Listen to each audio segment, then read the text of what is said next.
This session is about the whole world of conflict management. The reality of life is there will always be situations that produce confrontation or conflict. So the real question is, why do they cause us so much problems and what can we do about it? So why do we find situations give rise to conflict? Well, very often these are some of the difficulties we experience. The first one is we allow it to get emotions. We allow emotions to come into play. We might allow anger or annoyance or frustration to come into play. The second thing we do is we make them personal. Instead of focusing on whatever the problem that's causing the conflict, we focus on the other person. We make it personal. The next thing we do, we don't have a sense of humour about ourselves and about life. The third thing is we don't problem solve situations, which is a huge. We focus on the problem, but we don't focus enough on the solution. So when we put all these things together, we suddenly notice that we have allowed something to grow legs, which is another big problem in conflict management. If we allow things to grow and grow and grow, then they get bigger and bigger and bigger. So, for example, if we really can't resolve an issue, we don't bring in a mediator early enough to sort the problem out. So we don't, for example, try and put ourselves in the shoes of the other person. We don't try and validate their emotions. We don't try and see where they're coming from.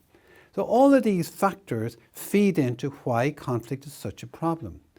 And there's a very subtle one, is that none of us like to feel that we are losing a confrontation. So it brings out the aggressive side of us. We want to kind of be the winners in the situation. But of course, people who are great mediators of conflict resolution, what they do is they very quickly try and undo a lot of this very, very quickly. So here are some practical points. Firstly, accept and validate the other person's emotions. So accept that not only are you upset about something, but validate their emotions. Secondly, always make sure that you make sure to the person that it's not a personal issue, it's about the issue in question. Thirdly, try and adopt a little bit of a sense of humour about yourself and about the situation. The next key thing is to focus really on trying to resolve the actual problem that's causing the difficulty. Rather than focusing on the emotions and making it personal, focus on what actually is the difficulties. Try and problem solve them. If necessary, write them out. A very, very good, useful tip as well.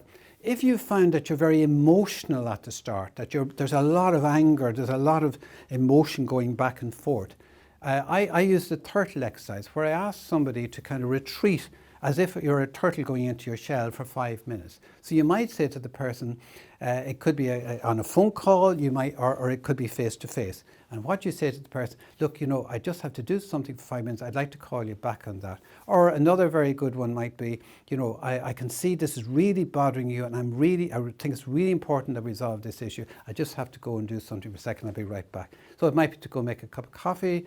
It might be to go to the restroom or whatever like that. We'll retreat for 5 minutes, and when you feel calmer, then you're ready to go back into the fray. And then I think what's really, really important is that you accept that there will be some situations that you'll be able to resolve there and then, and there will be some situations that will require a bit more thought. So never be afraid to say to the person, look, I'm validating what you're saying. I really understand why this is causing you so much distress. I'm trying to listen carefully to what your issues are. I can't necessarily solve these now at this moment in time, but I'm going away to have a good think about these things. I'm going to write them all down and see if I can work out some solutions, and I'd like to come back to you at a later date. Now, what you've done there in that situation, you've validated the person's difficulties. You have listened to them very carefully. They feel listened to, they feel validated, and therefore all the heat goes out of the situation. You make sure that they sense that it's not personal. And you try to get into what we call a joint problem-solving kind of approach. And then you might go away and then you might try to see, are there any potential solutions? You might ring the person back or try and meet them again. And then you would lay down what your solutions have been, and then see what solutions they have come up with. And you then try to come up with some kind of resolution to whatever the issue that's causing conflict. And maybe sometimes you have to accept that you're not able to overcome a particular issue, and you might both agree to amicably say, well look, both are entitled to their opinion here. We can't really do anything more about this situation, so we'll have to accept the situation as it is and move on. But the real key is to try to understand why we get into conflict to start with. And of course, the biggest secret of all, as we'll be discussing again later, is if possible, don't get into the ring at all. There's a great line, I can't have a fight if I don't get into the ring. So the real secret to conflict management is to try to anticipate things that might cause problems and try and resolve them before you get to that point in time.